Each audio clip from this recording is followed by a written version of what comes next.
pengamanan Lebaran atau Idul Fitri tahun ini tahun 2021. Tadi malam kita sudah mulai melakukan penyekatan pada saat jam 00 atau jam 12 malam masih tanggal 6 itu sudah dimulai. Sampai saat ini alhamdulillah kegiatan ini masih berjalan aman lancar dan mereka yang bertugas kayaknya sudah memahami semua apa yang diberikan oleh pemerintah tentang dilarang mudik.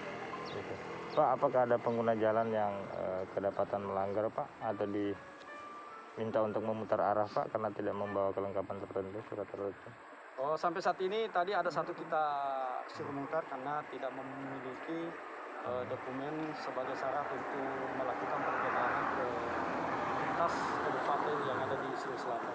Jadi disuruh mutar ke arah Pak ya, Iya. suruh kembali. Gitu. Pak, sampai kapan sih Pak rencananya dilakukan penyekatan seperti ini?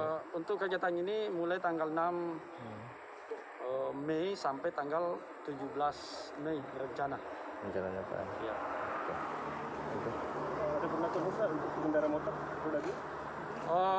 Untuk kegiatan ini sebenarnya tidak ada perlakuan khusus karena baik menggunakan roda 2 atau roda 4 dan sebagainya itu sama semua.